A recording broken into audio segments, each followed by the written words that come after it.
पाहती गवळणी तवती पालथी दुधानी म्हणती नंदाची आपुरे आजी चोरी केली खरी तया बिन नासे नोवे दुसऱ्या आईसे म्हणती नंदाची आपुरे आजी चोरी केली खरी सवे तुकया मेला सवे तुकया मेला तेने गुन्हा आणला म्हणती नंदाची आपुरे आजी चोरी केली खरी पांडुरंगा करो प्रथम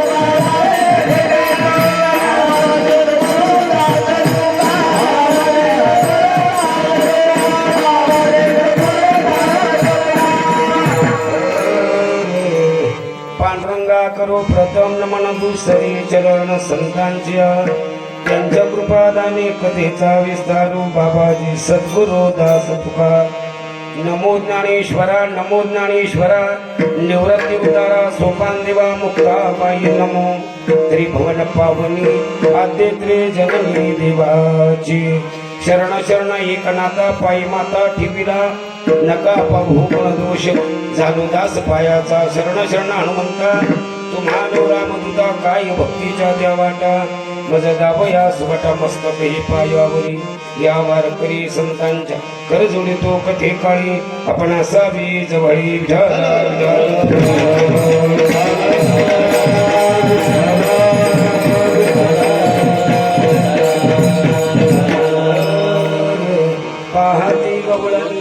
पाहती गवळणी तवती पालती दुधानी म्हणती नंदाची आपुरे आजी चोरी केली खरी आपला समजलेला किती वर्षी प्रमाणे याही वर्षी असणारा पंढरीनाम सप्ताह अधिक सुंदर असा गाथा पारायण आहे आणि जी कथा आहे ती महाशिवरात्री निमित्त असणारी शिवपुराण कथा सुंदर असा सुयोग भालगावकर मंडळी घडून आणतात। या कार्यक्रमाला ज्यांचे आशीर्वाद आहे पूजनीय आदरणीय माधव महाराज, पूजनीय आदरणीय ब्रह्मविलीन गुरुवर्य सोमनाथ महाराज, ब्रह्मविलीन पूर्णगिरी महाराज, श्री क्षेत्र उडदावाडी सर्वांच्या चरणी नमस्कार होतो। त्यांच्या मुखातून आपण शिव महापुराण श्रवण केलं। असे पूजनीय आदरणीय महाराष्ट्रातील दिग्गज कीर्तनकार आमचे मनोज महाराज भाग्यवंत, त्यांना साथ ज्यांनी दिली, अर्जुन महाराज असेल, नारायण महाराज असेल, किशोर महाराज असेल, आम्हा कीर्तनकारांना ज्यांची साथ आहे त्यांच्यामुळे आम्ही आहात। ज्यांनी आणि मी आळंदीमध्ये 4 वर्ष मामासाहेब दांडेकर वारकरी शिक्षण संस्थेमध्ये अध्ययन केला। पूजनीय आदरणीय आमचे वसंत महाराज नगरकर, त्यांना पहिले आम्ही अण्णा म्हणत नव्हतो, पण आता अण्णा या नावाने चांगलं झालं। मला नाना तुम्हाला अण्णा, सुंदर असं व्यक्तिमत्व आहे। आळंदीमध्ये जयराम महाराज भोसलेकडे राहत असताना नंतर आम्ही सगळे संस्थेत, मी देवकर माऊलीतून सुटल्यानंतर संस्थेत बसलो। ते जयराम बाबाकडून आमच्या टायमाला बरीच विद्यार्थी होते, त्यामध्ये ते होते म्हणून त्यांच्या चरणी नतमस्तक होतो। त्यांना साथ देणारे आळंदीतील आमचे बालचंद महाराज सुरासे, ज्यांची मृदंगाची साथ आहे, अतुल महाराज शिलावंत, माझ्याबरोबर आलेले ऋषिकेश महाराज, ज्यांच्यामुळे इथे येण्याचा योग आला ते आमचे उसळकर बाबा खूप प्रेम करतात महाराज। कुठेही छोटा मोठा कार्यक्रम असो त्यांचं चालूच असतं, रोज बाबा तुम्हाला याच लागलं। बाबा इतक्या उन्हामध्ये तिथं फाटीवर येऊन उभा राहिले, मग आज पण उभा राहायचं ना, आणखी पलीकडून उभा राहील। त्यांना वाटलं बाबा आधी कोणी होतो कोणी करू, असं प्रेम आहे। अशी मंडळी असेल तर निश्चितच गावाचा आणि गावाला एक विशेष धन्यता द्यायची ती असेल की आज हिंदू संस्कृती म्हणण्यापेक्षा भारतीय संस्कृती, कारण हिंदू मधले 18 पगड जाती येतात। हिंदू ज्याला हिंदू विचार पडतात त्याला हिंदू म्हणतात, ज्याला भारताचे विचार पडतात त्याला भारतीय म्हणतात। म्हणून आम्हाला भारतानं शिकवलं आणि आम्हाला शाळेतच शिकवलंय, भारत माझा सारे भारतीय माझे, वर्गातच भांडणे। सज्जन माय बापा हो, जी भारतीय संस्कृती आहे आणि ती पुढं न्यायची असेल, ती तेवत ठेवायची असेल, तर ती जबाबदारी आता म्हाताऱ्या माणसानं तरुणाकडे देण्याची गरज आहे. आणि तरुणानं ती झेपणं गरजेचे ते या गावाने दाखवून दिलं. सर्व तरुणांच्या चरणी कोटी कोटी प्रणाम. कारण ज्या दिवशी तरुण इकडे येईल त्या दिवशी तो तरुण जाईल. ज्या दिवशी तरुण या बाजूने जाईल त्या दिवशी एक ना एक दिवस व्यसन, फॅशन, शोषण आणि शासन या 4 गोष्टीत घुसतून नित्तीच त्याचा मृत्यू आल्याशिवाय राहणार नाही, अधोगतीला गेल्याशिवाय राहणार. म्हणून फॅशन नकोय, व्यसन नकोय, शासन पाहिजे, ते आम्हा गरिबांचा विचार करणारं शासन पाहिजे. आणि शोषण उगाच आळ्या मारण्याकरता लाखो प्रोजेक्ट शासनाने बाजारात आणले. किती औषध मारा, बायको पाणी आणून द्यायला नवरा, तरी किडे तसेच किडे. म्हणून या 4 गोष्टीतून आम्हाला बाजूला राहणं ते शिकवणारं गाव भालगाव आहे. सगळी तरुण मुलं. आनंद वाटला दिंडीमध्ये. मी काही जास्त दिंडीत राहिलो नाही, पण तिरप्या नजरेना का होईना पाहिलं. खरंच आमच्या महिला, मी नेहमी सांगतो, या महाराष्ट्राला जी देण मिळली ना ती जगात कुठंच नाही. कारण महाराष्ट्रामध्ये नुसतं सुंदर महिला नाही, तर सर्व गुणाने सुंदर आहे. नेपाळमध्ये महिला नाही असे नाही, पण रूपाने सुंदर नाही. हात लावून पाहा तर ना खाय गेलं. अशा सुंदर महिला या महाराष्ट्रात मिळालेल्या आहेत. एक जिजेने आपल्या मुलाचा त्याग केला, स्वराज्याची स्थापन केली, तर वयाच्या 16व्या वर्षी तोरणागडावर तोरण बांधून महाराष्ट्रात नव्हे भारतामध्ये कीर्ती गवली. स्वतंत्र मिळवलं ते संस्कृतीचं ते छत्रपती राजे. एक जिजाने आपल्या पतीचा त्याग केला, कधीही त्याला गोड बोलली नाही. जर गोड बोलली असती तर घालील लोटांगण वंदील.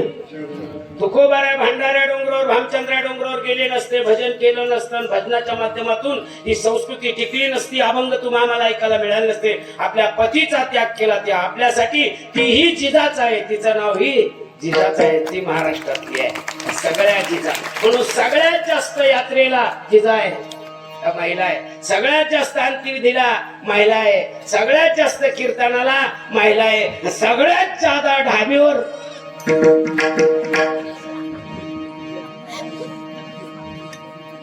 आता तुम्हाला इथून काढून नाही देत, सुधरा. वांग भाजूनही खाता येतं, बटाट भाजूनही खाता येतं, पण फरक आहे. अरे बटाट जर चुलीत टाकलं तर लक्ष ठेवावं लागतं, जर लक्ष ठेवलं नाही तर बटाट जळून जातं, फेकून द्यावं लागतं. पण वांग जर चुलीत टाकलं आणि दुसरं काम पहा, लक्ष ठेवू नका. भाजल्याबरोबर वांग सांगत, पण बऱ्याच वांग्याला भाजल्यावर सुद्धा कळत नाही ही शोकांतिका आहे.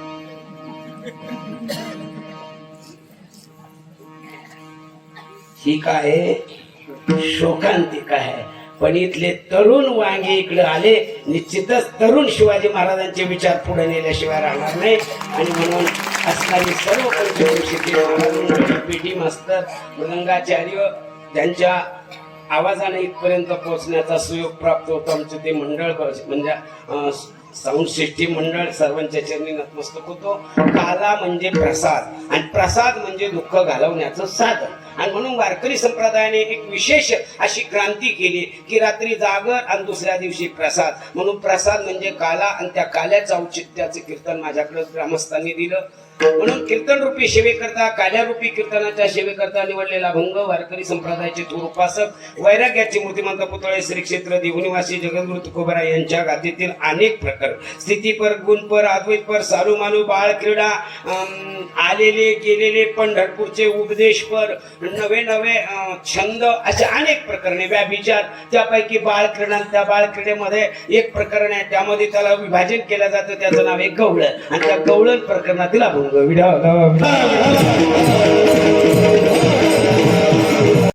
सारखा यांना ना तिकडे सुद्धा जागा नसते, पुन्हा पुढे तरी पुसायला सारखा आलं म्हणजे ते तुमच्या मागं बसते ना. आपलं कसं होतं, महिला मंडळाची एकच अवगुण आहे, त्यांना फक्त नवरदेवाची गाडीतच पुढं बसा वाटत, बाकी गाडीत काय होतं काय माहिती.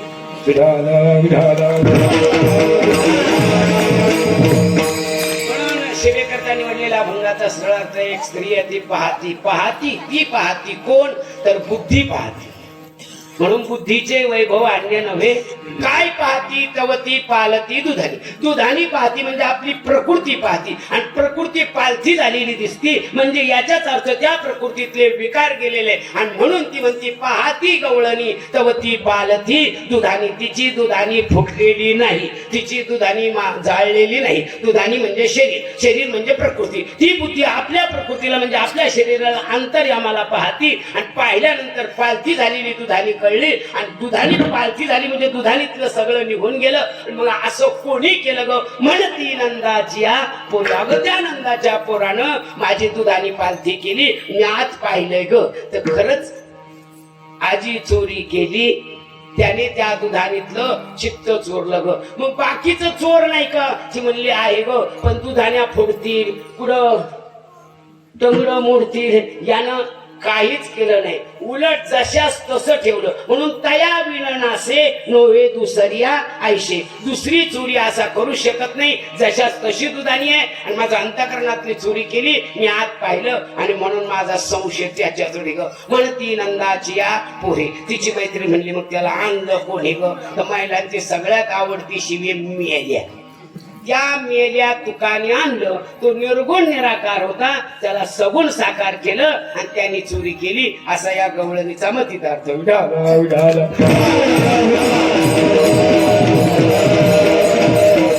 आता नियोजित वेळ होता 11 ते 1. आता तुम्ही सांगा मी चरित्र सांगू का अभंग सोडू? जी म्हण तुला जे वाटून ते कर.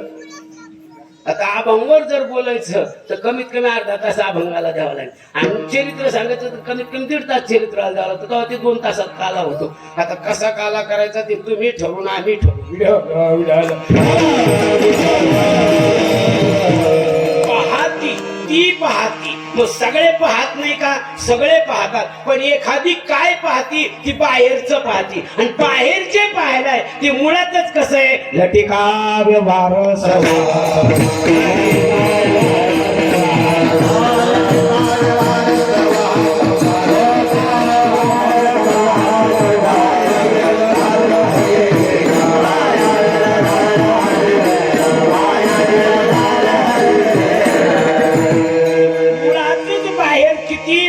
बसलं तर हे पाहणाऱ्या वस्तू कोणालाही सुख देणाऱ्या नाही. अशी काही माणसं आम्हाला भेटतात. महाराज आपल्याकडे 40 लाखाची गाडी आहे. आपण म्हटलं कधी घेतली? 2 महिने झाले महाराज. काय सांगा गाडी घेतल्यापासून चटकन सिल्लोडला जातात, चटकन संभाजीनगरला जाता येतं. इतकी फास्ट गाडी आहे. 120च्या स्पीडनं सरळ चालती हो. खरंच गाडी 40 लाख गेले पण गाडीचं शीन नाही. आम्हालाही ऐकायला बरं वाटलं. पण तेच दोघं नवरा बायको रस्त्याच्या कडेनं सकाळी सकाळी आम्हाला भेटली, पळत होती. नवरा पुढं बायको माग, नवरा पुढं बायको माग, चिंग चिंग चिंगाट चिंग चिंग चिंगाट. रिकामी जागा पाहिली मी थांबवली गाडी. म्हणलं काका आपण 40 लाखाची गाडी घेतली तरी तुम्ही पै पै पळता कहून? ते डॉक्टरनं सांगितलं पळत जा. गाडी कशासाठी घेतली? मग पळते कहून? मुळातच लटकाय आणि सुख नाही कोठे आली. काही माणसं म्हणतात महाराज देवाने देऊन देऊन थकला. काही कमी नाही हो. अहो तुम्हाला काय सांगा, आमचे छोटे छोटे नातू नाती यांना सुद्धा शाळेत जायला गाड्या आहे. आणि म्हणलं तुम्हाला ते म्हणले मला सुद्धा पोरायनं कुटी घेऊन दिली मारुतीच्या दर्शनाला गावात जायला. म्हणलं मग तुम्ही कुटीवर बसताना दिसतच नाही. ते मला मुळे दे. म्हणलं पै पैचा सज्जन माई बापा. हे भौतिक जीवन केवढंही मोठं असलं तर तुकोबारांचा दुःख बांधवडी आया म्हणून याला पाहायचं नाहीये. हे मुळातच ये रती माईके नाही आधी आणती. मग कसं आहे प्राण्या मायेचा बाजार.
महाराज वेळ पुरायचा नाही वाटतं हे सगळे आपले.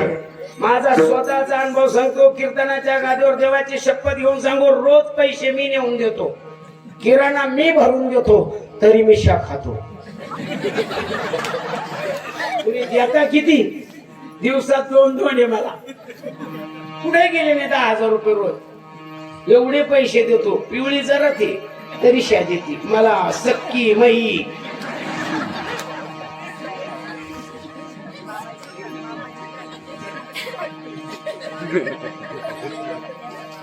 विकून घेऊन जाते, तिकून करून आणते. म्हणणार भावाने केलं, भावाला वाढे घ्यायला पैसे जोडती. पहा ती पहा बाबांचा कापूशीची ती तुकाराम शाखावर मी तरी काय बाय एवढ्या एवढ्या बरोबर. पहा ती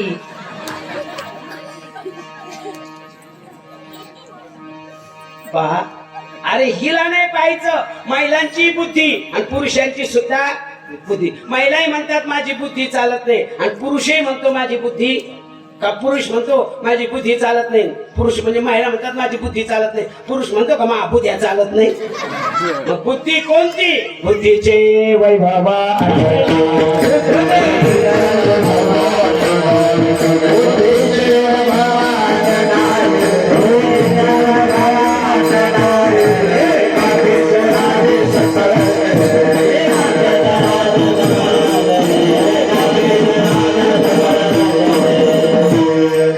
बुद्धीचे वैभव अन्य नव्हे तुझे. अरे किती उभा केलं ना, किती करा, किती निर्माण कराय. शॅम्पू नव्हता, टेम्पू नव्हता, तरी एवढे केस होते. आता शॅम्पू टेम्पू तरी बकरी शापटासाठी.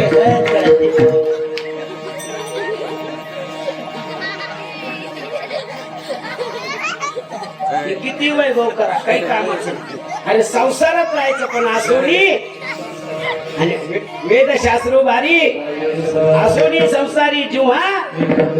अरे संसारात राहायचं पण देवाचं नाव घ्यायचं. फायदा तेने मुक्तीचारी, फायदा बैसले शेजारी, फायदा लक्ष्मी वल्लभा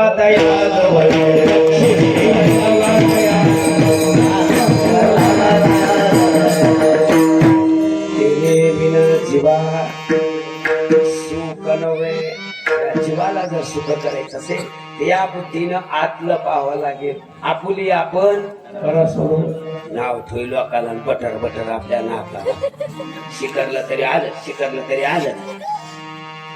लाज नाही मला भेटायला आली तुला. घरची भेग नाही, शेजारची म्हणजे पिंक कवलं नाही तुला. दुसऱ्याच काय पदर पार बुद्धीनं अगोदर बदलावं. ज्या बुद्धीनं बदलली आणि तिनं अंतर्यमामध्ये पाहिलं. आपण मंदिरापुढे गेलो की अशी घंटी वाजवतो आणि असा हात जोडतो. आधी छातीला हात लावतो का कपाळाला? कुठं लावतो? कपाळाला लावतो. पाय किती सुंदर सांगितलं. म्हणून अशी घंटी वाजली की असं हात करतो, मग असं करतो. हे बुद्धी आतलं पाय, हे सगळं बाहेरचं दुःख बांधवडी आहे. म्हणून आत पाहिलं आणि काय दिसलं, म्हणून पाहती गवळणी तवती पालथी दुधानी, म्हणजे बदललेली. पण आपला आपण पाहत वा ते म्हणणे वापरे जाता.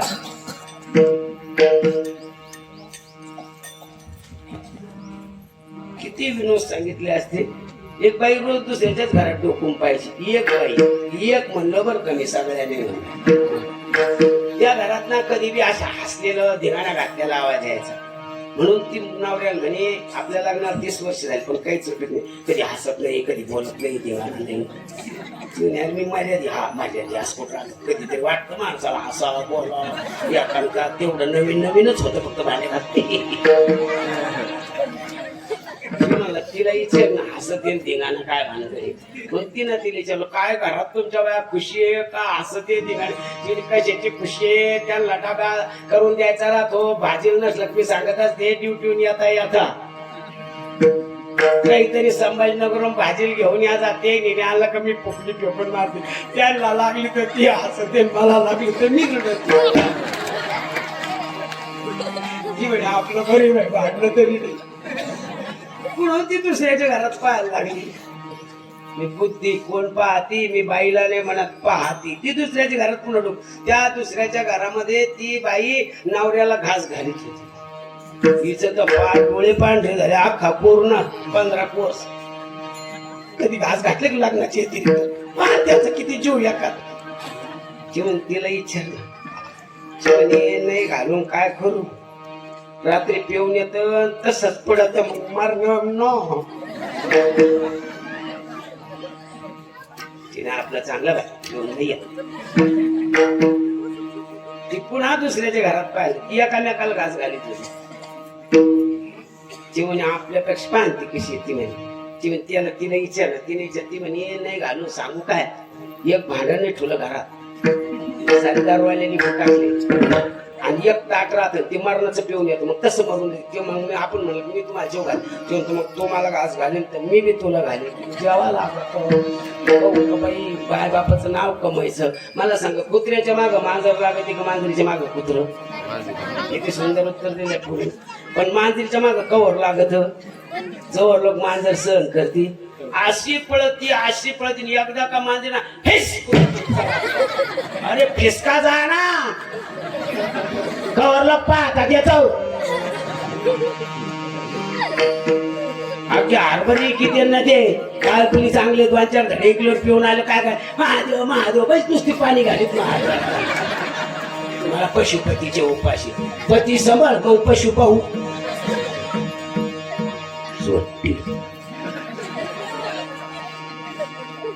जिना पाहिलंय तिने आपले दुधानी पाहिले. दुधानी म्हणजे पाहण्याकरता बुद्धी लागते. म्हणून बुद्धीचे काय बुद्धी महाराज, ज्या बुद्धीनं पाहिलं ना तो हा श्रीहरी पाहिला डोळे भरी, पाहता पाहणे दुरी सारोनिया. काय पाहिलं घननिळा सावळा, पाहिलं पाहती गवळणी तवती पालती दुधानी. तुझी दुधानी पालथी कोणा केली म्हणते नंदाची आपोरे विडोपार घुमाई.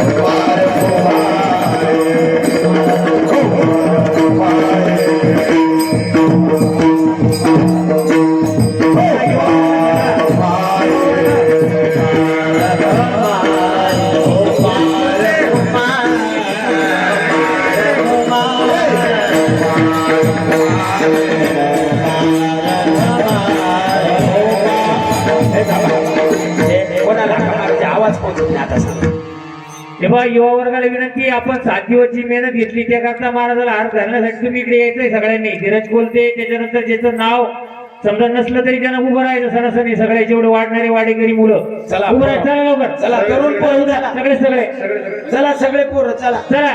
तुम्हाला सगळ्याला पैसे देणार मी 1-1 रुपये. लहान पोराला किती देत असते चला सर्व जे युवा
काही सावली असेल पण काहीला उन्हाचा पारा सहन होत नाही.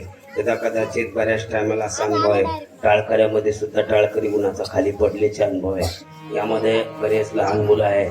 सगळ्याच्याच घरी सगळे जेवून आलेले राहत नाही. काही सगळे इतके गडबड करते, चला दिंडीला तसेच येते आणि 1 वाजतोय म्हणून आपल्याला टायमात कीर्तन सोडायचंय म्हणून लवकर विठोबा रुक्माई घेतली. तुम्हाला काय वाटतं कीर्तन संपलं काही विठोबा घेतलं, आज रुक्माई बाकी आता फक्त विठोबा अभंगावर कितीही बोललं तर वारकरी संप्रदायामध्ये 2 प्रणावली वापरल्या जातात.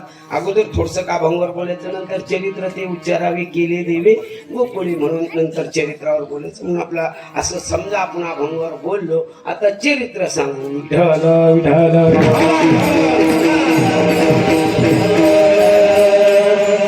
उग्रसेन नावाचा राजा आहे, त्याचा असणारा सुपुत्र आहे. कुपुत्र म्हणावं लागेल तो कंस.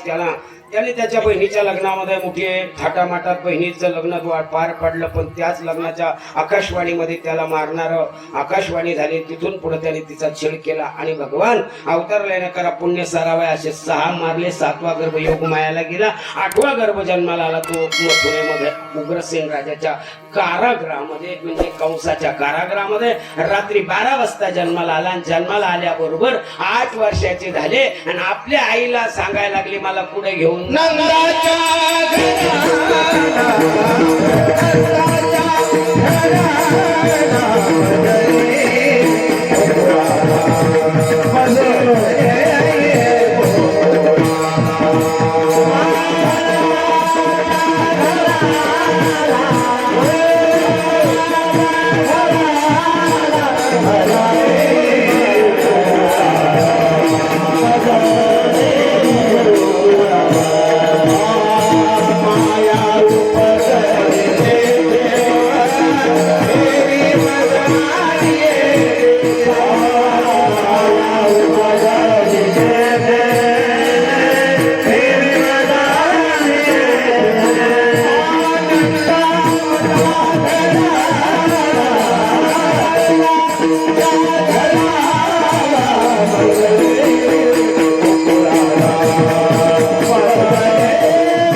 त्रास होतो. आता ते हार घातले एवढे फुलं घातले किती त्रास वाटत ना आम्हाला. नेहमी सांगतो मला 2 खिशे, शर्टालाच 2 आणि बनेने 3 खिशे. 3 खिशे आणून तेवढे जर तुम्ही पैसे दिले तर वज व्हायचं नाही. पण तुम्ही जे प्रेमाचं आणि फुलाचं ओझ केलं ना हे जिंदगीत कधी संपणार नाही. आपला नियोजित वेळ संपतोय. महिला मंडळ असतात, म्हातारी माणसं असतात. म्हणून गोकुळामध्ये मथुरेत भगवान जन्माला आले. जन्माला आल्यानंतर नंदाच्या घराला मजनी ही गोकुळाला. ते का म्हणलं नाही मला त्याच्या आईला गोकुळात मी का म्हणलं, दुसरीकडे का नाही म्हणलं? कारण गोकुळात का तर गोकुळात घरोघरी झाले ब्रह्मज्ञान. गोकुळामध्ये सर्वांना घरोघरी झाला लक्ष्मीचा वास.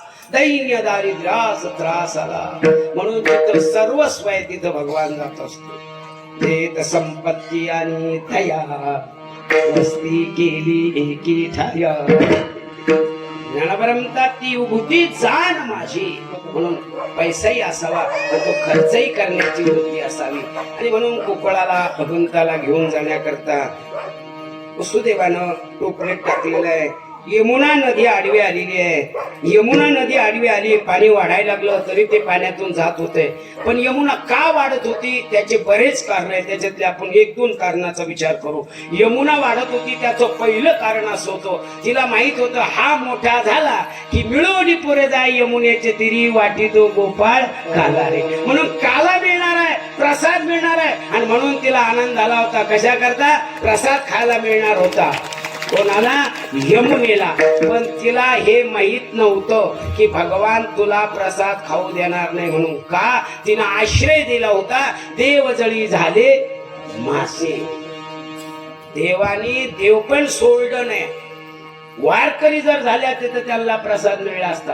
म्हणून भगवान यमुना जरी वाढायला लागली आनंदाला तर भगवान तिला अंगठा दाखिला, तुझ्या आनंदाला काही उपयोग होणार नाही. एक भिकाऱ्याना हाका मारली, बाबा काहीतरी द्या.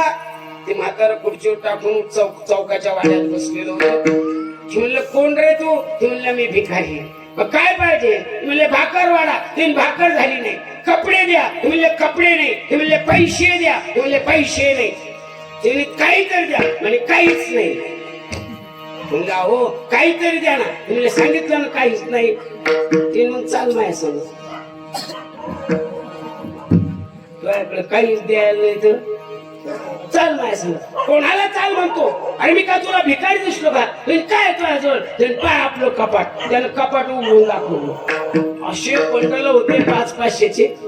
हे भिकारी जे नाचायला लागलं ते तू काऊन नाचतो? ते तू काय करतो? नुसता पाहतोच ना फक्त. तसं मी सुद्धा. मग पैसे नुसते पाहत बसायचे का? अरे जोडून या धन उत्तम. म्हणून तिला सांगायला लागले, अगं तू देव पण हे देवाने सोडलं नाही. म्हणून ऐक, मी तुला काला खाऊ देणार नाही. तू बेकाराला साथ दिली. आणि म्हणून यमुनेमध्ये देव मासे झाले होते. आणि मासे झाल्यामुळं यमुनेला अंगठा दाखवला. एक कारण. दुसरं कारण, सगळ्या नद्या समुद्राला मिळतात. म्हणजे समुद्र हा नद्याचा पती आहे आणि नद्या या समुद्राच्या पत्नी आहेत. आणि समुद्रातून एक बाई जन्माला येणार आहे, तिचं नाव लक्ष्मी. ती पुढे भगवान कृष्णाला पत्नी म्हणून स्वीकारावं लागणार आहे. आणि म्हणून यमुनेचं आणि भगवंताचं काय नातं लागलं? काय लागलं? सर्व नद्या समुद्राला मिळतात. समुद्र हा नद्याचा पती आहे आणि नद्या या समुद्राच्या पत्नी आहे. आणि समुद्रातून एक बाई जन्माला येणार आहे, तिचं नाव लक्ष्मी आहे आणि ती पुढे कृष्णाला दिल्या जाणार आहे. म्हणून यमुना नावाच्या नदीचं आणि कृष्णाचं काय नातं लागलं? जावयाचं नाव.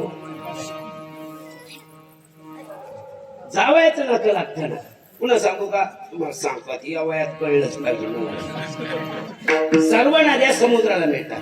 नद्या या समुद्राच्या पत्नी आहे आणि समुद्र हा नद्याचा पती आहे. आणि समुद्रात एक बाई जन्माला येणार आहे, तिचं नाव लक्ष्मी. ती पुढे कृष्णाला देण्यात येणार आहे. यमुना नावाच्या नदीचा कोण लागला? भगवान कृष्ण. जावई ना. आता कळलं का? आणि मग तुम्ही सांगा, गल्लीन जावई चालल्यावर कोणत्या बाईला पाहा वाटणार नाही? आजी भगवान म्हणले, यमुने तुला कसं कळत नाही? जावयासारखी जातच नाही. अगं तू कितीही जावायला चांगलं म्हण, जावई कधी सासू सासऱ्याला चांगलं मानणार नाही. एका पोरीनं फोन केला, पप्पा तुमच्याकडे 200 झाड आहे ना, मग आम्हाला थोड्या शाकी पाठवून द्या. तिने बॅग मध्ये चांगली जवळजवळ 4-5 किलोचे शाकी पाठवून दिल्या. ती म्हणजे पप्पाला फोन केल्यावर पाठवले ना 4-5 किलो शाकी. तिने काय गोण्या थोड्या पाठवल्या. तिला पुन्हा फोन केला, पप्पा गोण्या भरून पाठवल्या 2-3, आम्हाला खायला बी भेटते ना, लोणचं बी भेटते. तिला पाठवून दिल्या बापाने. बोलते फोन. ती म्हणायला लागली, पाहा पप्पा माझ्यावर 3 गाण्या आल्या का नाही? पिवळे होस्तर खाल्ल्यात नाही आपण. देऊन सारे झाड थोडे महिन्यावर केले. म्हणजे जावई कधीच नाही. म्हणून भगवान सांगत होते, यमुने तू कितीही जावयावर प्रेम कर तरी जावई अंगठा दाखिल्या बिगर. आणि मग तिला राग आला, अंगठा दाखवतो. म्हणून वाढ दिली. अशी 13 पुरावे आहे. 2 संपले, बाकीचे राहू द्या. आणि गोकुळात ती पोहोचल्यानंतर तिथली माया उचलली, ती इकडे आणली. आणि पहाटे सगळ्या गवळणी एकमेकीला सांगायला लागल्या, काय झालं? गवळ्याला सांगते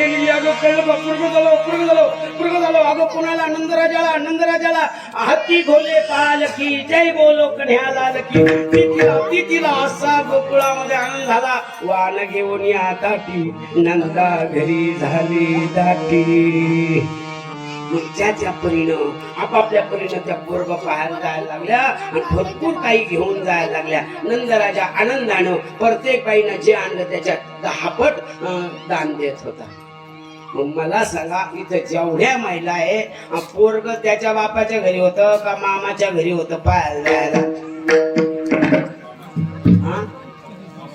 मामाच्या घरी होतं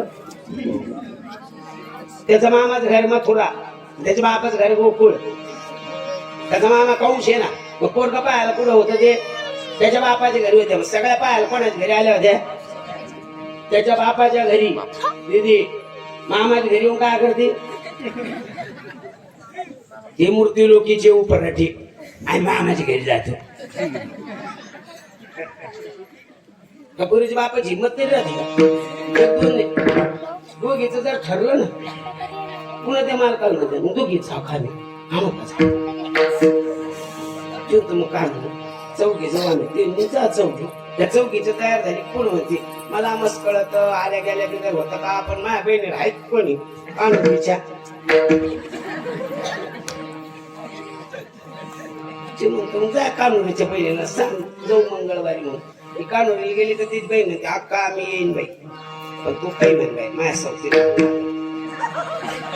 तिच्या सवती म्हणली ती म्हणजे आम्ही तुमच्या शब्दात पुढे बाई पण आमच्या जावा भाव म्हणा लागून बाई आम्हाला नाही आम्ही त्याच्या संग गेलो होतो लांड लटकत होईना ती तिकडे गेली ती म्हणते तस काही नाही बाई याच लागत जाच लागत इकडच्या तीन इकडच्या चार किती झाल्या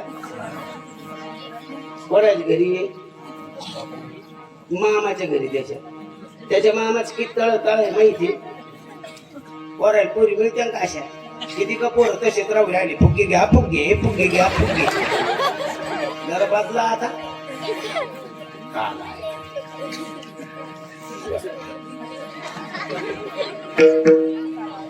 मामाच्या घरी होत का स्वतःच्या घरी होतं कारण गोकुळ त्याच्या बापाचं गाव आहे आणि मथुरा त्याच्या मामाचं गाव आहे उग्रसेन त्याचा आजचा आहे आणि कंस त्याचा मामा आहे आणि मग मामाच्या घरी जन्माला आलो मामाच्या घरून तर ते इकडे आणलं रात्रीचं उचलून मग कुठं पाहायला आल्या होत्या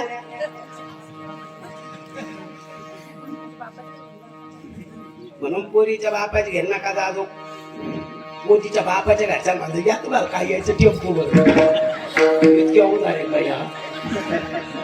या सात जात्या पण ह्या तू उलशी लेडोळी घेऊन जात्या तुला बी होईना मला बी होईना गुरगुंडी त्या पोरी बापान ती गाडी आली पाहिल्या बरोबर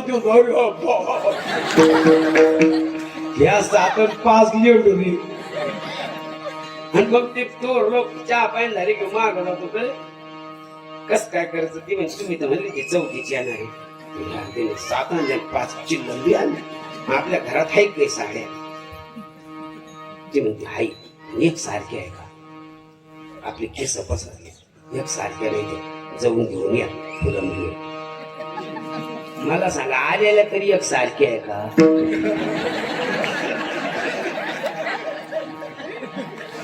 विचाराच्या रंगाच्या उंचीच्या एका कुटुंबातल्या काही कसा अर्थ लावताना मार खाल्लं तर काही ह्या जर एका विचाराच्या नाही तर काय फरक होतो हलका भारी नसल्या ना या उघडे ती बाई म्हणते तुम्ही काही म्हणा जमणारच ते लग्न कसं केलं त्या बापाला माहिती अरे बाप काय असतो तो बापच असतो अरे बापाच्या डोळ्यात जे मुलगी जो जावई पाणी पाहायला लागतो ना त्याचे इतका बाप कोणताच बेकार नाही होणार तो बाप असे डोळे पुसतो सांगतो ठीक आहे जातो मी करून दिला 500 रुपयाची साडी 700 रुपयाला घेऊन येतो उधारीला आणि तिथं आणून टाकलं ती बाई पुरीची बाय म्हणत असते न्यासावर नसते अशा मार्क्या म्हणजे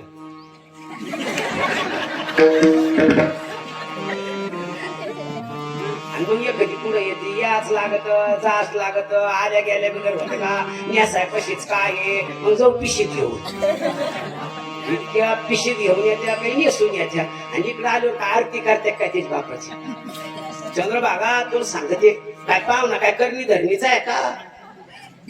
अगं तुला सासऱ्याने 150 रुपये दिले म्हणजे 1,500 रुपये माझ्याजवळ 500 रुपये होते लाडक्या बहिणीचे. असे 2,000चे कडे केले. परत हात उचलत नव्हता. 2,000च्या कड्यानं हात उचलत नव्हता. काय दगडाची नेले ते काय करू असा हात उचलत नव्हता. पण तुला सांगते कपडे जर पाहिले ना घेऊन ये बाय होत नसल तर जाऊ नये बाया पटत नसलं तर लई तालीवाराची येतो सोबती.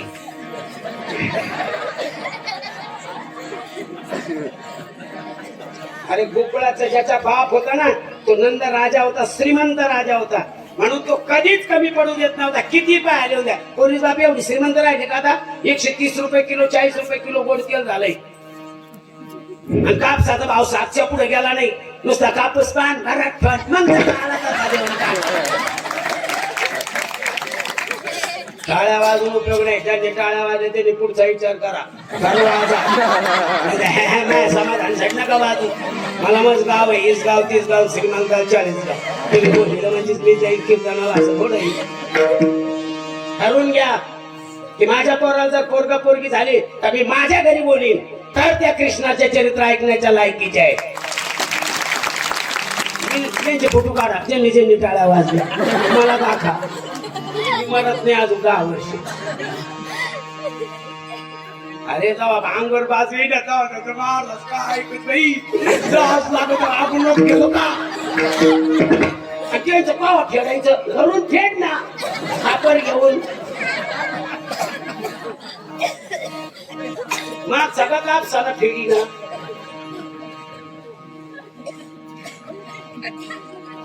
माझा नंद राजा होता. मुलाच्या आनंदासाठी अख्ख्या गोकुळातल्या लोकांनी निर्जल नावाची एकादश केली होती आणि त्यांच्या पुण्यामुळं भगवान गोकुळात जन्माला आले होते. नंदराजाची कुसूल जळली नसती आणि म्हणून सगळ्या गोकुळात आनंद झाला होता. त्या घेण्या देण्यासाठी आल्या नव्हत्या. फक्त गोकुळात काहीतरी दिलं पाहिजे आणि भगवंताचं तोंड पाहण्याच्या निमित्ताने येत होत्या. आणि मग काय करीत होत्या? गोढी या तोरणे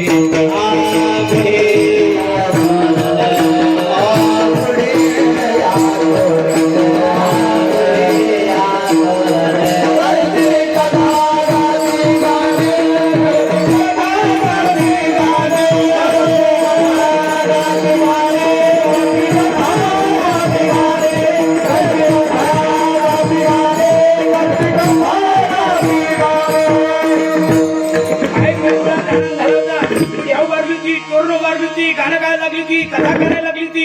ज्याला जे येत होतं ज्याला जसे अभंग म्हणता येईल तसे होत होते. आणि पुढे जात होतं आणि म्हणते इठू माझा गो इठू माझा ज्याला जसं येत तसं म्हणत होत्या. आणि मग गोकुळीच्या सुखा अंक पार नाही लेखा का बाळ कृष्णानंद घरी आनंद झाला होता. मुलगा झाल्याच्या आनंदामध्ये आणि या आनंदाच्या भरामध्ये 4-5 दिवस निघून गेले होते. मथुरेचा राजा उग्रसेन त्याचे असणारे सुपुत्र कंस यांना कळलं आकाशवाणी झालेलं पोरग जन्माला आलो आणि त्याचे डोळे गर्गात फिरले आणि पहिल्या लाडक्या बहिणी बोलले. आता लाडक्या राहिल्याच नाही 2-4च लाडक्या आहे. बाकीच्या सगळ्या हाडक्या आपल्याला आता का फुकटचं नुसतं. अशा लाडक्या बहिणी गोळा केल्या. कंसानं सांगितलं तुम्हाला माहित आहे माझ्या बहिणीच्या लग्नाला काय झालं. एक म्हातारी म्हणे मला चांगलं माहितीये दादा खरं तुझ्या बहिणीच्या लग्नात असा आवाज येतो आता वरून आठवा मारी आजे आला त्यो. मग कोण जाईल? म्हातारी म्हणे मी गेले असते बघा पण नाही का खिडकी चांगली आहे का. बाकीच्या बाया किमेकीकडे पाहत होत्या आणि कंस सांगत होता पोरग मारलं पाहिजे 5 ते 6 दिवसाचं आहे. एक बाई उठून उभा राहिली दांडगी दुंडगी आशीन उभा राहिली. सांगले कंसा घाबरू नको 5 दिवसाचं पोरग त्याला मारायला काय लागत. मग मी जाते. तिना पैजीचा विडा उचलला. तिचं नाव पुतना मावशी.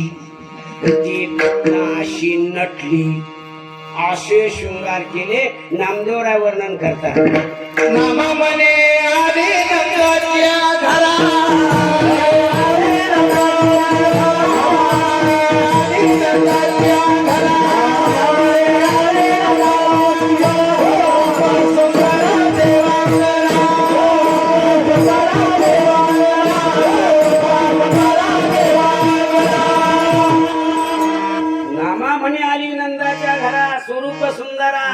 देवांगना अशी नटली मी नेहमी सांगतो ते लोक जादा नटत आम्ही आळंदीतून सुटलेले महाराज अण्णा किती मोठे गाणार आहे दोघं बी पण एवढे नटणार नाही हे कमी येत आणि ह्यांना आता तुम्ही कोठे चालला नेपकिन सांभाळतोय ती खाली पडायला आली खाली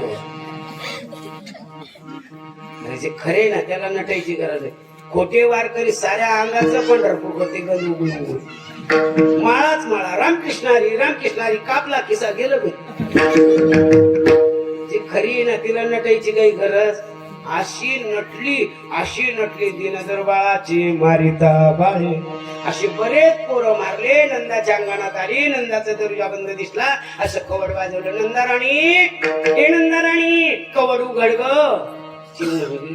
बया कोण आलं काय माहित आता आताच लेकरू झोप घातलं उडलं कोण ग तू चिमणी तुझी बहीणच ना ग चिमणी तू कधी आली नाही गेली नाही पाहिलं नाही तिने घरात तर येऊन दिलं मग घरात आल्यावर सांगन मग घरात येऊन दिलं बसायला दिलं अगं तुम्ही खरंच बहिणी एकाच भावकीतले तू आज जा सख्खे चुलत भाऊ होते पण आम्ही गेलो तिकडं शिरूरला राहायला तिकडच राहिलो तिकडच जमीन घेतली तिकडच पोटाच्या मुळे गेलो आणि मला कळलं तुला पोरग झालं बाई का राव होता का बहिणीसाठी आले मी ताई आता रातची रात्र अगं तू मेवना म्हणे अशी जा अशी मला टाईम नाही बाई काही म्हण पण ताई दूध होईन पोरगा आत्ता झोपी लावलं ग थोडं थांब ना ती म्हणे अगं तू काय सांगू टाईम नाही ना ग ती म्हणे अगं आत्ताच पोरगा झोपी लावलं कारण लहान पोराला आंघोळ घालणं इतकी सोपी त्याची आंघोळ फक्त जुन्या महिलालाच घालता याची अशा चोळी त्या साबण लावत्या बेसनाचं पीठ लावत्या पाचा चुकारला एक हाताने एक पाय टारा ओढी द्या त्याचं डोकं काय आपली द्या त्याच्या बेबीत तेल घालून का उशी द्या आणि ते असं आळलं तर आंघोळी टायमाला मम्मी कुल्फी म्हणलं वाचला तर नाही तू आताच कुल्फी नाहीच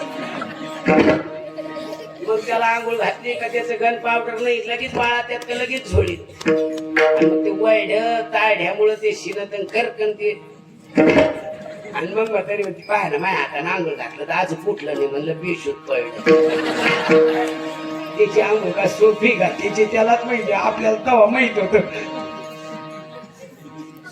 मला जुळ्या पोरी झाल्या होत्या आंघोळ घालायला ती होते कशीच करायची कारण त्यातली एक आई आता तिला 2 पोरी झाले पण एक गेलेली त्या पाचेतून घरी आल्यानंतर डॉक्टर सांगितलं त्यांना असं बडा ताडाशी कोणी जुन्या म्हातारे काय ऐका द्या का कोणी ताडी जाईल मग मी म्हटलो अरे असं ओढू काढू नको आपण पैसे घालवले दवाखान्यात ते तुम्हाला कळत नाही म्हणलं काय असं वाढल्या ताडल्या लेकरू लांब लचक होतं म्हणलं मायात कसं करून ठेवली चौकीने एक वाढायचं चांगला लांबायचं मला वाढल्यानं होतं का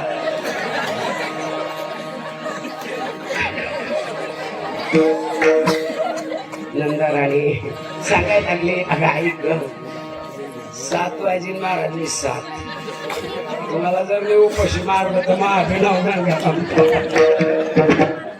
नंदाराणी सांगायला लागली अगं हे आत्ता झोपी लावलं ग ती म्हणजे काही म्हणलंय जमणारच नाही असं टाईम नाही मी ना झोपलेलं का होईना पाहते अगं तुला माहिती ना झोपलेले लेकरू सुद्धा हसत झोपलेलं पोरगं रडत ते मग तेवढं का होईन मी पहिन ना ग मग ती पाळण्याजवळ गेली आणि गेल्याबरोबर भगवंतांच्या लक्षात आलं इतक्या दिवसांत मावशी भेटायला आली लोक म्हणते भाऊ माय मारा कशाला अशी इथं आधी मारो शे म्हणले अशी मावशी मारतो तिला पाहतो जे अगं त्याला कळलं गो मावशी आली म्हणून म्हटलं ग घेऊ मांडीवर बाई पण आलात घे घेतलं मांडीवर तिच्याकडे पाहायला लागलो ती त्याच्याकडे पाहायला लागली ती हसायला लागलं ती म्हणली घ्या हसून ती म्हणलं तू बी घे पाहू ती पाहती हसत त्याला तिच्या मांडीवर असं वझ टाकून दिलं की टाकून पळून नाही गेली पाहिजे आणि ती मनातल्या मनात म्हणायला लागली काही म्हणते बाय असं म्हणते बाय की माणूस मारायला लागला माती जड होती म्हणून ती मला आता कोणाची जड होती पाहतो तिनं आपलं कार्य सुरुवात केलं आपलं स्तन त्याच्या तोंडात दिलं त्याने डोळे लावले ती म्हणली नुसतं पाहूनच गेलो तिने डोळे लावले त्याचे जवळजवळ 13 पुरावे त्यातले 2 सांगायची गुरी केली पहिला पुरावा आहे मी विष पेणार नाही कारण विष पेणारी देवता एक सेपरेट आहे आणि त्याचा काल उत्सव झाला आणि त्याचाच आज काल आहे ते जगन भगवान बोले म्हणून विष पाजण्याकरता त्याची प्रार्थना केली. विष पार्सल पाठवून दिलं तिकडं कोरिअरनं. आता राहिलं दूध आणि मज्जा. असं दूध पिल्यान जाऊ हाव वाढायला लागली. मग लागली आरडाला, यश कुठे मेले ग. मुक्त केली. असे किती मारले काग बघा रेठा मारे बाळ.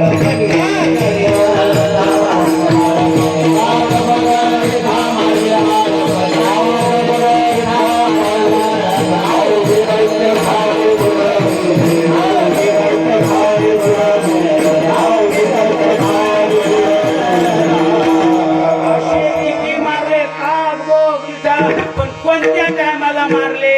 बाळपणा म्हणून हे दशे चरित्र केले ना. कोणत्या दशेत? तळवे तळ हात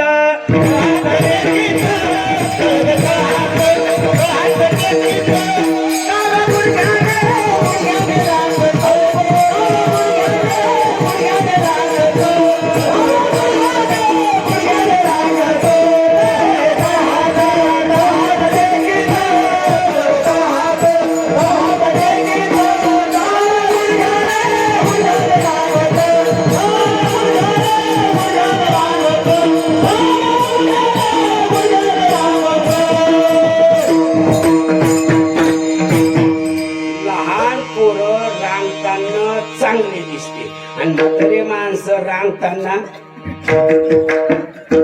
इतके चांगले दिसते. पण त्यांना कोणी उचलून गडीवर घ्या. त्यांना उलट करत भीती आणि उलट म्हातारी होती. काय करणे म्हाताऱ्याचं? एका रात्रीत 15 रांगोळ्या काढीत. उगा नदील पाणी म्हणून धुवून आणा. घरी आलो साबणीन हात धुवायच्या व्हायला बसा. असं गमकन गमका. सज्जन माय बापो, लहान पोराच्या शीचा वास सुद्धा येत नाही जर मूडशी झाली तर. आणि आपल्याला नाही झाली तर घमघान. म्हणून आपलं रांगणं काही कामाचं नाही. सुंदर रांगायचं. आणि मग एका पोरीनं रांगताना पाहिलं आणि तिनं त्याच्या मैत्रीनं सगळं का ग कसं रांगत ग? म्हणली एका हाती लोण्याचा गुळू, मुखमा खिलाळी मळू, चुम्मना घेता परिमळू, नवनीताचा गसई. अगो मी त्याला कडेवर घेतलं. त्याच्या हातात वाड्याचा गोळा होता. असं हाताने गाल पुशीला, पप्पी घेतली. अगं लय भारी रांगत ग. आणि मग तिला सांगितलं ती तिला. मग काही बाईला त्याला पाहण्याकरता काय करायला लागल्या? भरला ओलांडून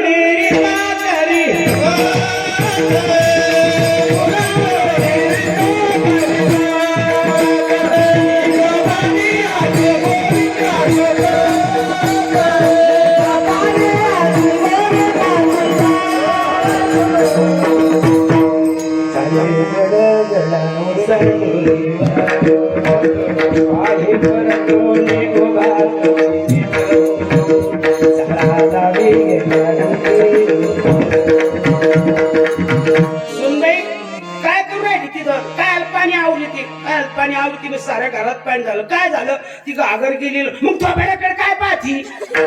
आणता ये नका पाणी. काही निमित्याचा पाहून केले निमित्त करायच्या, लवून द्यायच्या. काही निमित्त करून त्याला रांगताना पाहायला जायच्या, धुताना. आणि मग धुता जर कोणी सांगायला लागले अगं असं रांगत तर चिऱ्या चोळ्या त्या धुता विसर. अशा विसरून जायच्या. असं धुणं धरून बसा. सांगत कसा रांगत स्थिर होऊन जायच्या. ते एकच धुणं धुत होते.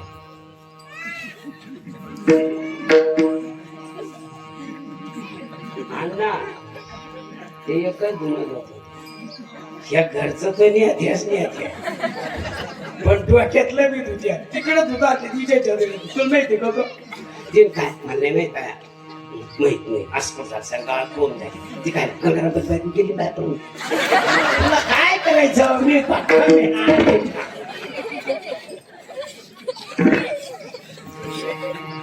अरे एकच धुणं धुत होत्या त्या भक्त देवाला पाहणं. आणि यासाठी त्या अवताराला त्या कोणी सुना कोणी लिखी त्याच्याच करता त्या आल्या होत्या. त्या आपल्या करता नव्हत्या आल्या.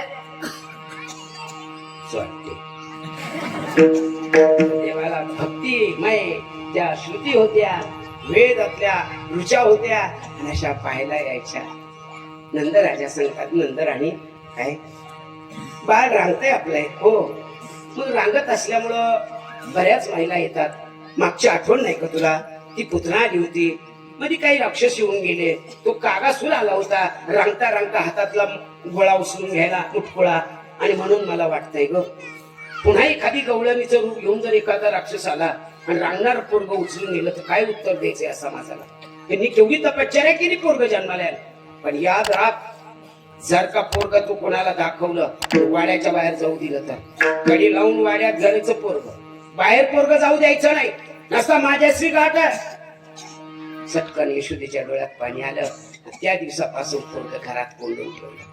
मी नेहमी सांगतो पोरं सांभाळणं इतके सोपं. कीर्तनात आम्ही जर एखाद्या पोराला म्हणलं गप्प अवघड पोरं सांभाळणं. 2-4 पोरं घरात राहावं लहान आले एकत्र कुटुंबातले एकाला संडास आली दुसरं म्हणतो मने अरे भाऊ पोर नाही तू आज ती बसत तिच्या इकडे नुसतंच पाहत त्याचं धुतलं त्याचं माग तू केली नाही तो तू त्याचं मी खांगाळा लागत नका ग बारा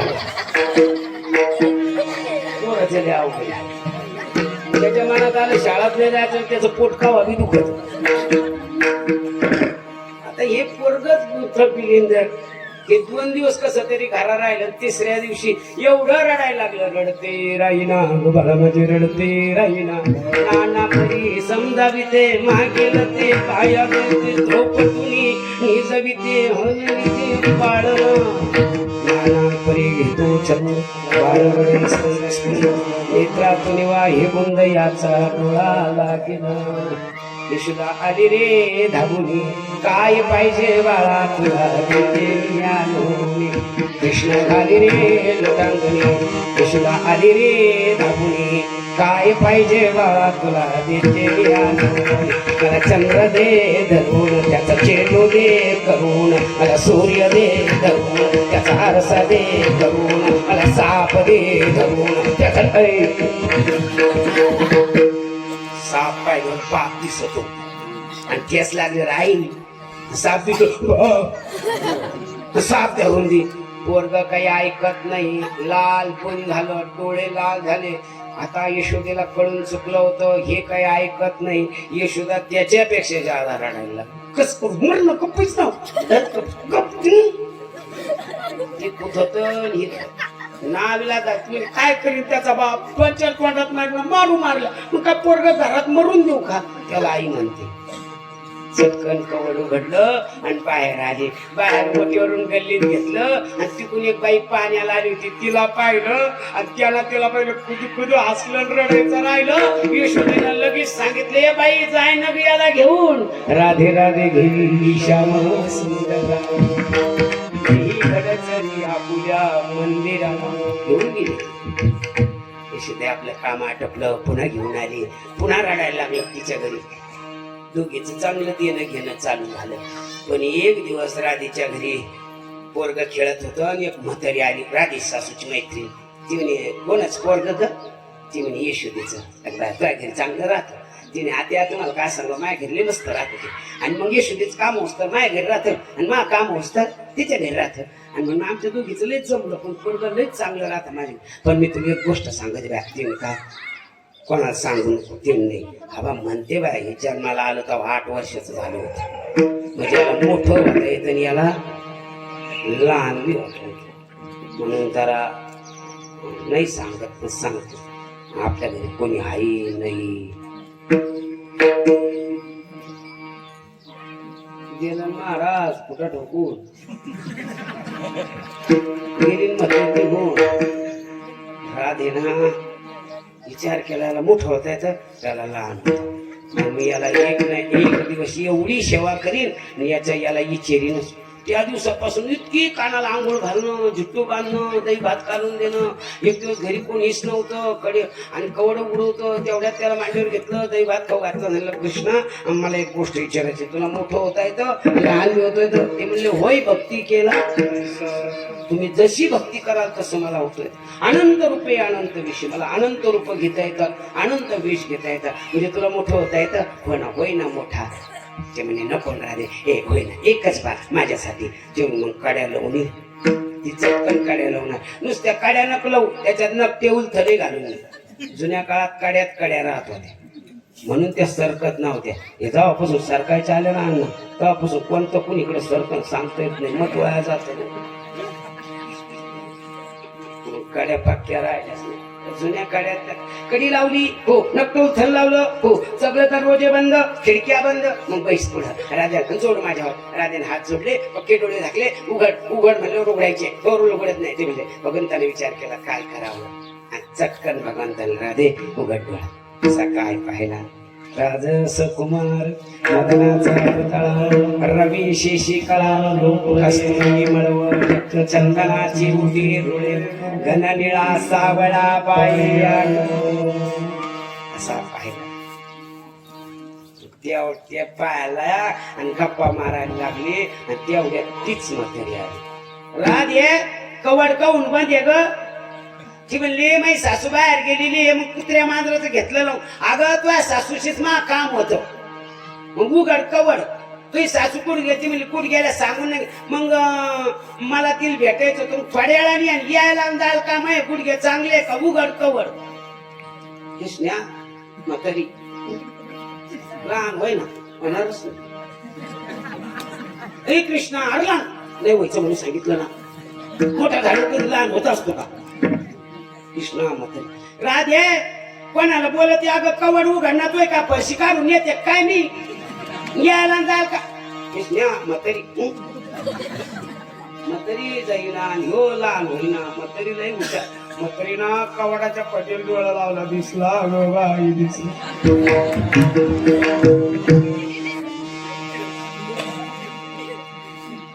म्हातारीच पाहिलं तिच्या घरी जा ना. ती मलकड गेली सांगायला.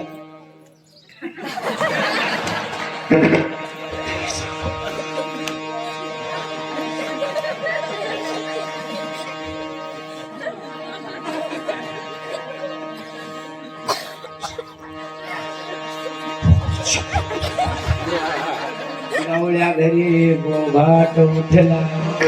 सगळ्या गवळ्या झालं. काना मोठा होतो, काना मोठा होतो. आणि आण्याच्या आईनं चटकन सांगितलं राधे मला कळलं आजपासून यशोदीचा पोरगा आपल्या घरी नाही. ती म्हणे नाही तर राहिलं, पण तुला सुद्धा बाहेर जायचं नाही. घरातले काम तुला आणि बाहेरचे काम म्या. त्या दिवसापासून ठरलं राधा घरातले काम ते काम घरात करा, आपण कधीतरी बाहेर जाऊ. राधा 2-3 दिवस झाले होते.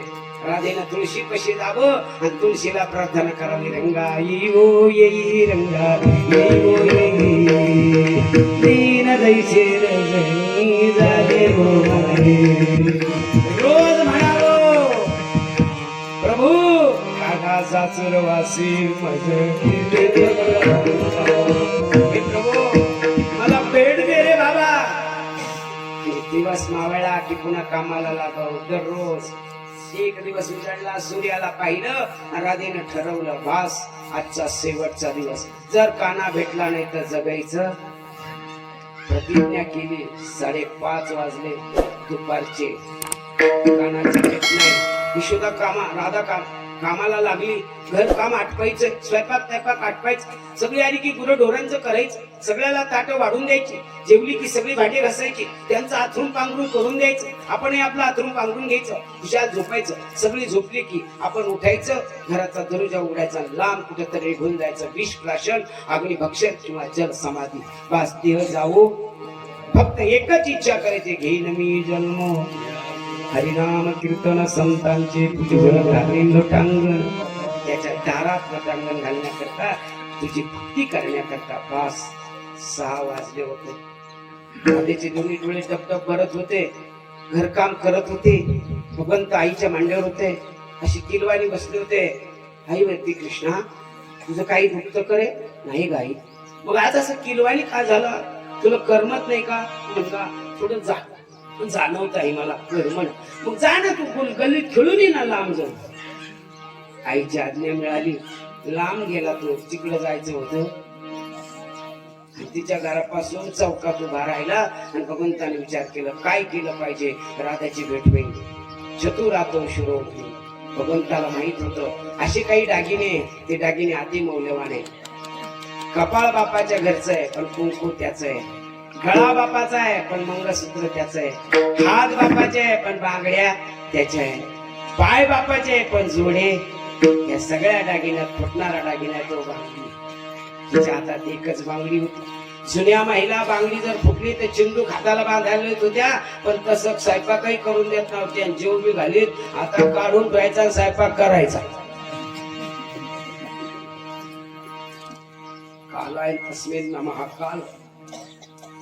एकच बांगडी होती. भगवंताने ओळखलं आणि चटकन छली एका विषय बांगडी बांगडी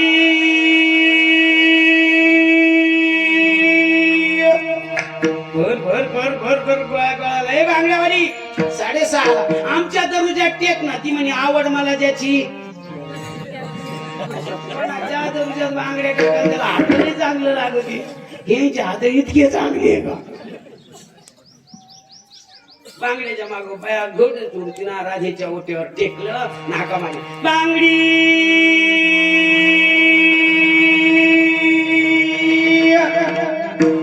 रोज बांगड्यावाली येत होती पण अशी नव्हती म्हणून बांगड्या का बांगड्या कौशे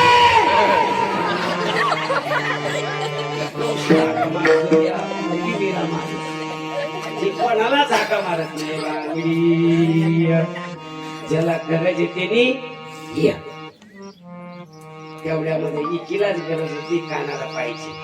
बाकीच्या बांगड्या पाहायला आल्या होत्या आणि बांगड्या पाहायला नव्हता. जी बांगड्यावाली मला रोज आठवती तिला पाहायला आला होता. अंगणात बांगड्या टाकल्या राधेची सासून वासरा आखडले म्हणे बघ बांगड्यावालीचा आवाज आला. आपल्याच मोठी होती म्हणे हा उघड कवड मग एकच बांगडी आहे घेते बांगडे भरून. बया तो लोक बांगड्यावाली एकमेकीला हात तुला ईद दिलं होईल तिने हवे मध्ये दिलं. बाकीची बांगड्यावाली म्हणून काय भामती बांगड्यावाली आम्ही कवचे बोलत येत आम्हाला बोला ना बिन ना तुम्ही पाहिल्या बरोबर बोलली बिन हसली काय बांगड ती तुम्हाला माहिती का ही बांगड्यावाली माया माहेरची. बाकीची बा म्हणजे आमच्या हाताला येत बी नाही तुझ्या हाताला येत काय पाहू. ती म्हणे येते तर पाहते बाय. तिचा हात धरला आपल्या हातालाही चांगले बांगडे यायला त्याच्या हाताना आपल्या हातात दुसऱ्याचा हारभर उपटी द्या. एक प्लेट हारली तर 8 दिवस शाद्या द्या. कोणी नेली कमून नेली कशी नेली एक प्लेट ती बी केसवर घेतली रात्री आपल्या हात. तिच्या हाताला बांगड्या अशा फिट आल्या. राधेच्या बांगड्या पाहिल्या आणि राधे सासूना तिला वाटलं बाई आपण घ्यावं. माझ्या हाताला भर दोघीला भरल्या. बाकी म्हणल्या तुम्हाला उद्या येईन भरायला. राजेश सासून पिशी काढली आणि पैसे द्यायला. काय याचे पैसे हात्या बांगड्याचे. ती म्हणे बांगड्या कबूल. तुमची सुनांनी मैत्रिणी एकाच गल्लीतल्या एकाच घराच्या दारच्या राडाऱ्या फुकट फुकट. ती म्हणे हा बाय हे काय काय मळ्यातले हार्बर आहे वय अगं तू इकत आणलं मग एकीचे तरी पैसे घे ना. ती म्हणे एकीचे कशा घेऊ तिचे सासू नाही सासू काय मग मा म्हणणं नका का घेणं पैसे पण घोटभर दूध तरी घेणं. तिने आता उद्या येईन ना. हा उद्या येईल यायला जायला कोणाच्या हातात कोण कोण मरत कोण. राधे माझ्या थोबाडाकडे काय पाहती घेते का थोडं हिला धरून वडीते मी घरात यायचंच होतं.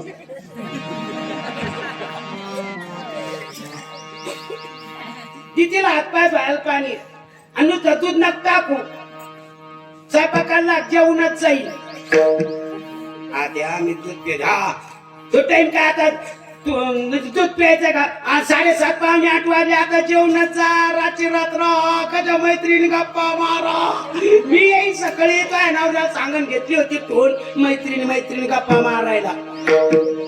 नाही ना आद्या नाही बी काय नाही. लाग स्वयंपाकात ती स्वयंपाक लागली आणि त्याच्या अगं मी बी तुला राही नसते म्हणले ग पण तुला सांगते 8-10 दिवस झाले. येशुदीच पोरगडे का आमच्या घरी आणलं म्हणे मोठं होतं म्हणे चल गाव सांगत आणि बघा मायल्याकानं हिला घरातच कोंडून ठेवलं बाहेर 8 दिवसापासून कोणाला बोलायला नाही चालायला नाही. सासूना काय गप्पा मारते नंतर दोघी जणी जेवा दोघी जणी गप्पा मारा.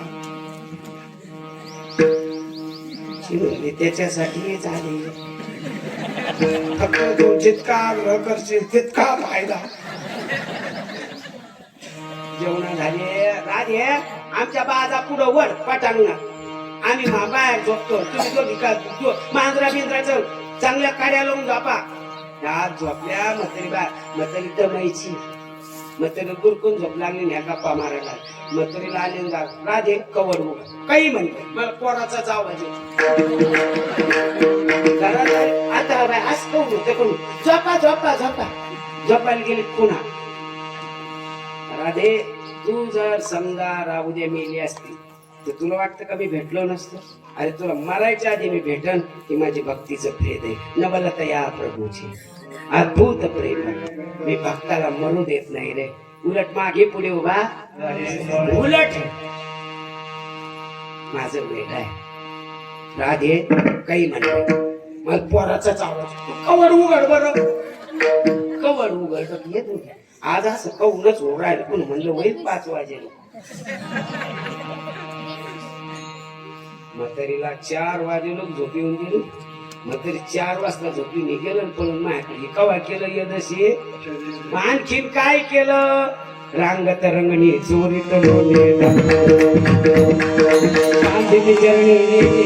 काय केलं? चोऱ्या करायला लागले. तिसरी आली ग बाई धावणी, येणे ग बाई काय केली करणी. पतीची दाढी माझी वेणी दोन्हीची दाढी येणीच काय सांगते. आमचं म्हातारा बाहेर झोपलं होतं त्याच्या अंगोर टियारा पडला. ती म्हणली काय सांगते ग तू काय? अगं आमची रांगोळी मोडली. ती म्हणली काहीच सांगू नका घ्या मिळून गवळणी आनंदाच्या अंगणी. जातो आम्ही गोकुळ सोडूनी आमच्या सुना घेऊनी. हे बाया वासी पावला येशूची बाळ तुझा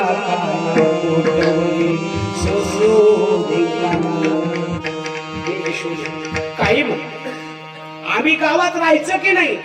आता तुम्ही बसा, तुम्ही सगळ्या घरी जा. सांगते मेलेला आता सगळ्या गवळणी कृष्णा गावात राहायचं नाही. उद्या जाईल मी राहणार सगळे घेऊन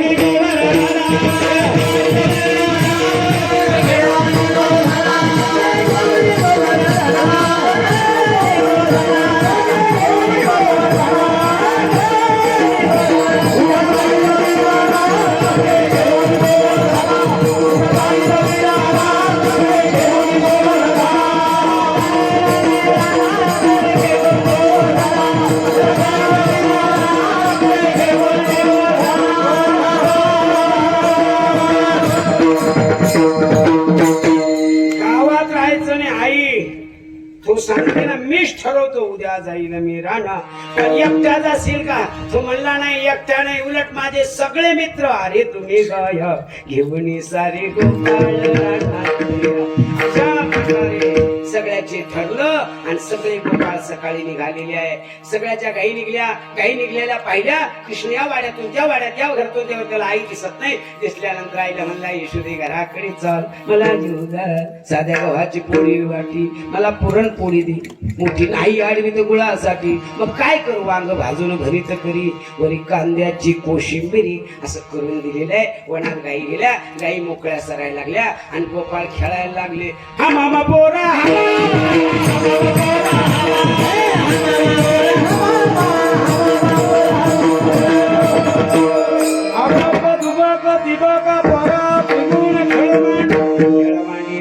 वाळवंटी गाई नाचते वैष्णव. सगळे पोराय म्हणायला लागले कृष्णा अरे 3 वाजले. उन्हाचा पहार झाला. गाया सुद्धा चरून तृप्त झाल्या. मग चला वळू गाई एका ठिकाणी आणि बसू जेऊ एके ठाई. सगळ्या गाई एकत्र आणल्या आणि काय केलं? खडके सोडल्या मोठा आजचा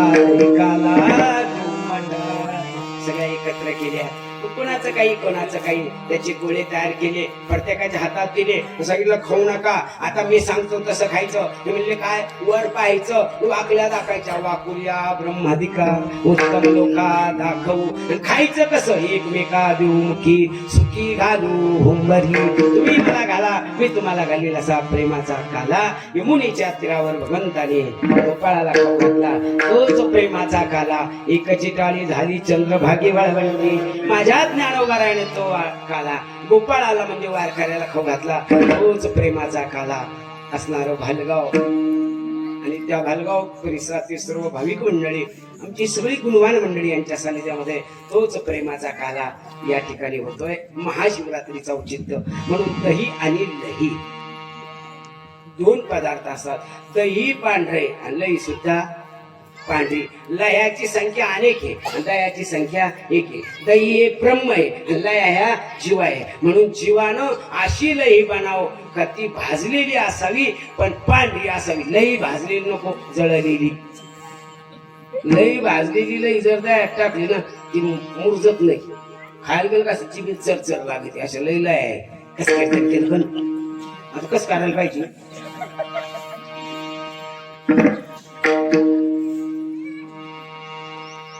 प्रेमी मुहीला साधने प्रेम असा प्रेमाचा काला गोपाळांनी केला. तो काला तुका म्हणे काला कोठे अभेद वैकुंठी तो ऐसे नाही कवन काही. तो प्रेमाचा काला गोपाळांनी यमुनेच्या नंतर चंद्रभागेच्या वाळवंटामध्ये तो ज्या संतांनी तो काला तुम्हाला दिला त्या संतांचं भजन. ज्ञानेश्वर